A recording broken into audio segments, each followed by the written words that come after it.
സാറേ, ആഗോള അയ്യപ്പ സംഗമം നടക്കാൻ പോവുകയാണ്. ശരിക്കും പറഞ്ഞാൽ സർക്കാർ നടത്തുന്നത് രാഷ്ട്രീയ ലക്ഷ്യത്തോടുള്ള ഒരു നീക്കം തന്നെയല്ലേ? ഒരു സംശയവും അക്കാര്യത്തിലില്ല. കാരണം തദ്ദേശ ഭരണ തെരഞ്ഞെടുപ്പുകൾ വരുന്നു. ചിലപ്പോൾ 2 ഉപതെരഞ്ഞെടുപ്പുകളും ഒക്കെ വരും. അത് കഴിഞ്ഞിട്ട് നിയമസഭാ തെരഞ്ഞെടുപ്പ് വരും. അപ്പോൾ ഇതൊക്കെ ലക്ഷ്യമാക്കിയിട്ട് ഇപ്പോൾ ഒരു ഹിന്ദുത്വ ആണല്ലോ അതെ പയറ്റിക്കൊണ്ടിരിക്കുന്നത്. ലോക്സഭാ തെരഞ്ഞെടുപ്പിൽ മറ്റേ മുസ്ലിം പ്രീണനം പരീക്ഷിച്ച് നോക്കി, പരാജയപ്പെട്ടു. ആകെ ഒറ്റ സീറ്റേ കിട്ടിയുള്ളൂ. അപ്പോൾ അതുകൊണ്ട് വീണ്ടും മാർക്സിസ്റ്റ് പാർട്ടി പൊതുവെ ഒരു ഹിന്ദു പാർട്ടി ആയതുകൊണ്ടാണല്ലോ ഇവിടെ BJP വളരാതിരുന്നത്. അപ്പോൾ ഇപ്പോൾ അത്യാവശ്യം 20% വോട്ട് വന്നു. ലോക്സഭ 19.45% ഒക്കെ വന്നു. അപ്പോൾ അങ്ങനെ വന്നു കഴിഞ്ഞപ്പോൾ ഒരു ഭയമുണ്ട്. ആ ഭയം കാരണം ഹിന്ദുത്വയിലേക്ക് നീങ്ങുക. അതിൻ്റെ ഭാഗമായിട്ടാണ് ഈ അയ്യപ്പ സംഗമം എന്ന് പറഞ്ഞിട്ട്. ഇപ്പോൾ കഴിഞ്ഞ ദിവസം VN വാസവൻ ദേവസ്വം മന്ത്രി പത്രസമ്മേളനം നടത്തി പറഞ്ഞു, സെപ്റ്റംബർ 20-ന് പിണറായി വിജയൻ ഇത് ഉദ്ഘാടനം ചെയ്യും.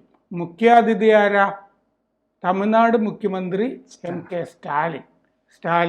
അപ്പോൾ സ്റ്റാലിനെ മുഖ്യാതിഥിയായിട്ട് കൊണ്ടുവരിക എന്ന് പറഞ്ഞാൽ തന്നെ സ്റ്റാലിൻ പൊതുവെ സ്റ്റാലിൻ്റെ മകൻ ഉദയനിധിയൊക്കെ സാധാരണഗതിയിൽ പറഞ്ഞുകൊണ്ടിരിക്കുന്നത് സനാതനധർമ്മം എന്ന് പറഞ്ഞാൽ ഇല്ലേ, എയ്ഡ്സ് പോലെയും മസൂരി പോലെയും ഒക്കെ പകർച്ചവ്യാധിയാണ് എന്നാണ് പറഞ്ഞിരിക്കുന്നത്.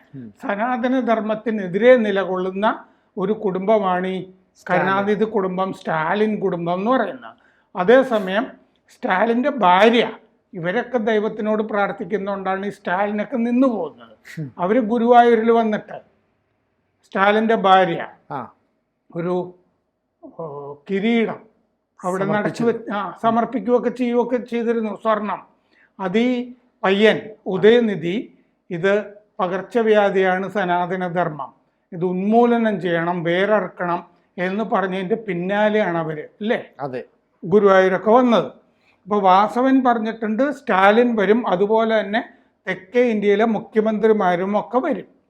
അപ്പോൾ ശബരിമലയിൽ എഴുതി വച്ചിരിക്കുന്നത് തത്വമസി എന്നാണ്. തത്വമസി എന്ന് പറഞ്ഞാൽ മതേതരത്വമാണ്. വാസവൻ പറയുകയാണ് ഈ തത്വമസി എന്ന് പറയുന്നത് നമ്മുടെ 4 മഹാവാക്യങ്ങളിൽപ്പെട്ടതാണ്, ഉപനിഷത്തുക്കളിൽ വരുന്നത് അല്ലേ. പ്രജ്ഞാനം ബ്രഹ്മ, ഇങ്ങനെ തത്വമസി എന്നൊക്കെ പറയുന്നത് 4 വാചകങ്ങൾ.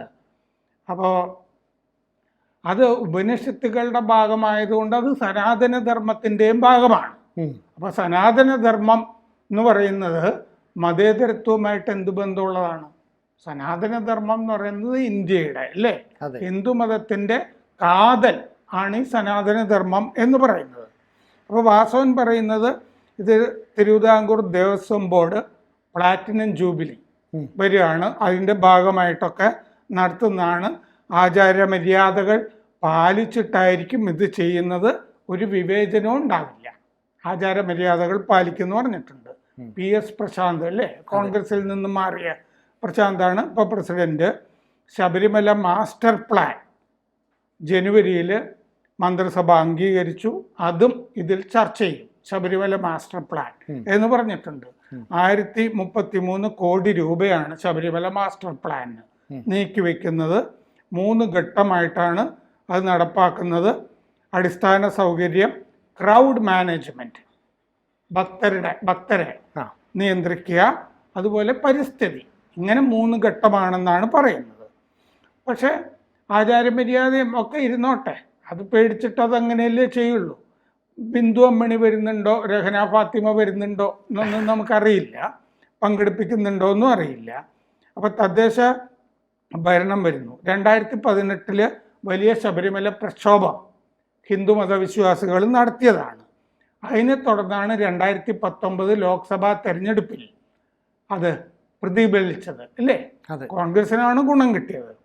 2018 സുപ്രീം കോടതി സ്ത്രീകൾക്ക് ശബരിമലയിൽ പ്രവേശനം നൽകിക്കൊണ്ട് അല്ലേ വിധി പുറപ്പെടുവിച്ചു.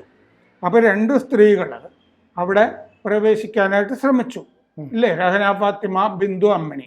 പിന്നെ തമിഴ്നാട്ടിൽ നിന്നും ആരോ വരാനൊക്കെ ശ്രമം നടത്തി, നക്സൽ പശ്ചാത്തലമൊക്കെ ഉള്ള ആളുകൾ. 2019 2019 ജനുവരിയിൽ നടന്ന ലോക്സഭാ തെരഞ്ഞെടുപ്പിൽ ആകെ 20 സീറ്റിൽ 1 സീറ്റിലേക്ക് മാത്രം CPM ചുരുങ്ങി.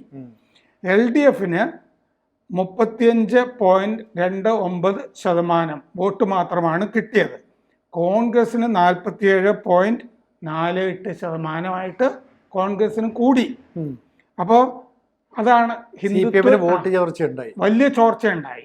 പ്രത്യേകിച്ച് ഈഴവ സമുദായത്തിൽ നിന്നൊക്കെ വലിയ ചോർച്ച വന്നു. അപ്പോൾ ഹിന്ദുത്വയ്ക്ക് ഇവിടെ ശക്തി ഉണ്ട് എന്ന് മനസ്സിലായി.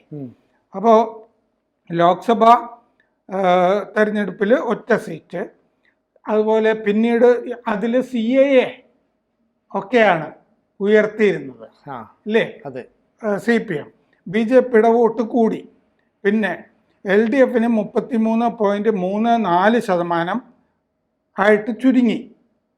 UDFന് 45.21% കൂടി. BJPക്ക് വോട്ട് കൂടി 19.24%. അതാണ് നമ്മൾ നേരത്തെ പറഞ്ഞത്. അപ്പോൾ 20% വോട്ട് BJPക്ക് വന്നു. 4% BJPക്ക് ഉണ്ടായ വോട്ട് വർധന. അപ്പോൾ 2018 ഒക്ടോബർ 4 രഹ്ന ഫാത്തിമ കുന്തിച്ചിരിക്കുന്നൊരു പടം അവർ പോസ്റ്റ് ചെയ്തു ഫേസ്ബുക്കിൽ. എന്ന് പറഞ്ഞാൽ മറ്റേ അയ്യപ്പൻ്റെ മുമ്പിൽ അയ്യപ്പനെ പരിഹസിച്ചുകൊണ്ടാണ് അങ്ങനെ രഹ്ന ഫാത്തിമ കുന്തിച്ചിരിക്കുന്ന ഒരു ചിത്രം. എന്നിട്ടാണ് രഹ്ന ഫാത്തിമ അയ്യപ്പ ഭക്തയാണെന്നും പറഞ്ഞ് അവിടേക്ക് കയറാനൊക്കെ ശ്രമിച്ചത്. അത് കഴിഞ്ഞപ്പോൾ പത്തനംതിട്ടയിൽ രാധാകൃഷ്ണ മേനോൻ എന്നൊരു ഭക്തൻ കൊണ്ടുപോയി പരാതി കൊടുത്തു പോലീസിൽ. പോലീസ് ഒരു FIR രജിസ്റ്റർ ചെയ്തില്ല. ഇങ്ങനെ ഹിന്ദുക്കളെ അപമാനിച്ചിട്ടും അയ്യപ്പനെ അപമാനിച്ചിട്ടും. FIR ഇടാത്തപ്പോൾ Radhakrishna Menon first class magistrate കോടതിയിൽ കൊണ്ടുപോയി കേസ് കൊടുത്തു. അപ്പോൾ പോലീസ് റിപ്പോർട്ട് ചെയ്തു അൺഡിറ്റക്റ്റബിൾ എന്ന് പറഞ്ഞു അല്ലേ? രഹ്ന ഫാത്തിമയെ കണ്ടെത്താൻ കഴിയുന്നില്ല എന്ന് പറഞ്ഞു. മെറ്റ, ഫേസ്ബുക്ക് അവരും ഈ വിവരം ഒന്നും തരുന്നില്ല എന്നൊക്കെ പറഞ്ഞു. അപ്പോൾ കോടതി ഇത് തട്ടിപ്പാണെന്ന് കണ്ടിട്ട് മര്യാദയ്ക്ക് അന്വേഷിക്കാനൊക്കെ നിർദ്ദേശിക്കുകയൊക്കെ ചെയ്തിരുന്നു. അപ്പോൾ അന്ന് CPMന്റെ നിലപാട് ആ സമയത്ത് സുപ്രീം കോടതിയുടെ വിധി വന്നു, പാർട്ടിക്ക് സ്ത്രീകളെ പ്രവേശിപ്പിക്കണം എന്നുള്ള നിലപാടാണ് പാർട്ടി എടുത്തത്. അങ്ങനെയാണ് ബിന്ദു അമ്മിണി ഇല്ലേ, രഹ്ന ഫാത്തിമ ഇങ്ങനത്തെ കഥാപാത്രങ്ങളൊക്കെ പ്രത്യക്ഷപ്പെട്ടത്. അതായത് പാർട്ടി എപ്പോഴും പാർട്ടി അന്ന് മറ്റേ എന്തൊക്കെയോ ഈ ചങ്ങലയോ അങ്ങനത്തെ പരിപാടികൾ സംഘടിപ്പിക്കുക, നവോത്ഥാന മതില് ഇങ്ങനത്തെ പരിപാടികളൊക്കെ നടത്തുന്നുണ്ടായിരുന്നു. മറ്റേത് വിളക്ക് പിടിച്ചിട്ടുള്ള യാത്രകളൊക്കെ അല്ലേ, NSSഉം അതിന്റെ ഭാഗമായിരുന്നു. നാമജപയാത്ര, SNDP ഒക്കെ ഇതിന്റെ ഭാഗമായിരുന്നു. അപ്പോ സ്റ്റാലിനെ കൊണ്ടുവരുന്നു മുഖ്യാതിഥിയായിട്ടെന്ന് പറയുമ്പോൾ തന്നെ പൊള്ളത്തരമാണ്, ഇത് സംശയാസ്പദമാണ് എന്നുള്ളത് വളരെ വ്യക്തമാണ്. കാരണം സ്റ്റാലിനും DMKയും പൊതുവെ അവിടെ ഈ സനാതനധർമ്മത്തിനെതിരാണ്. സനാതനധർമ്മത്തിൻ്റെ ഭാഗമാണ് ശബരിമലയും അയ്യപ്പനും.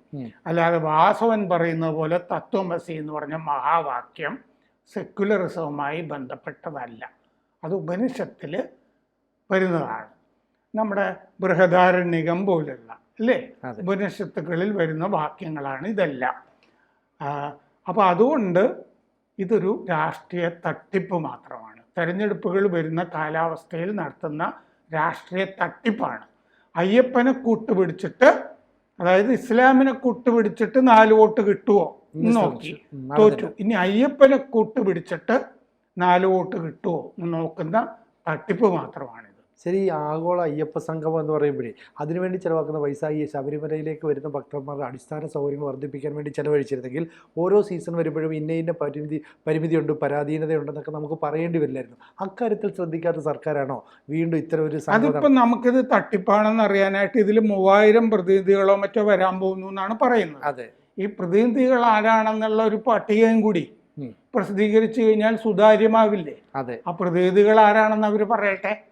അപ്പോൾ പ്രതിനിധികളായിട്ട് അവർ സാധാരണ പാർട്ടി സമ്മേളനങ്ങൾക്ക് അല്ലേ, പാർട്ടി കോൺഗ്രസിനൊക്കെ തിരഞ്ഞെടുക്കില്ലേ, 1000 പേര് 1500 പേര്. അതുപോലത്തെ ഒരു തെരഞ്ഞെടുപ്പായിരിക്കില്ലേ ഇത്? പാർട്ടിയുമായിട്ട് ബന്ധപ്പെടാത്ത ആളുകളാരെങ്കിലും ഇതിൽ പ്രതിനിധികളായിട്ട് ഉണ്ടാവുമോ? ഒന്നും ഉണ്ടാവില്ല, ഉണ്ടാവാൻ സാധ്യതയില്ല. അതായത് ഹിന്ദു മതത്തിനെ പ്രതിനിധീകരിക്കുന്ന സന്യാസിമാരുണ്ടല്ലോ, ഉണ്ട്. അതിൽ ഇവരുടെ കൂടെ വരാൻ സാധ്യത ഷിബുസ്വാമി മാത്രമല്ലേ? അല്ലാത്ത ചിദാനന്ദപുരിയെ പോലുള്ള സ്വാമിമാരുണ്ടാവുമോ? ഉണ്ടാവില്ല. ആനന്ദവനം ഉണ്ടാവുമോ? ഉണ്ടാവില്ല. ഹിന്ദു മതത്തിനെ ശരിക്കും പ്രതിനിധീകരിക്കുന്ന ഒരാളും ഇതിൻ്റെ അകത്ത് ഉണ്ടാവില്ല. അപ്പൊ ആ പ്രതിനിധികളുടെ പേരെന്തായാലും പുറത്തു വന്നല്ലേ പറ്റുള്ളൂ. അതെ, റിപ്പോർട്ട് ചെയ്യുമല്ലോ, ആരാ വരുന്നതെന്ന് നമുക്ക് അറിയാമല്ലോ. അതെ. അപ്പോൾ വീണ്ടും ചിലപ്പോൾ തിരിച്ചടി കിട്ടാനാണ് സാധ്യത. നമുക്ക് കാണാം. കൂടുതൽ വാർത്തകളും വിശേഷങ്ങളും നിങ്ങളിലേക്ക് എത്താൻ ABC മലയാളം സബ്സ്ക്രൈബ് ചെയ്യുക, ബെൽബട്ടനും അമർത്തുക.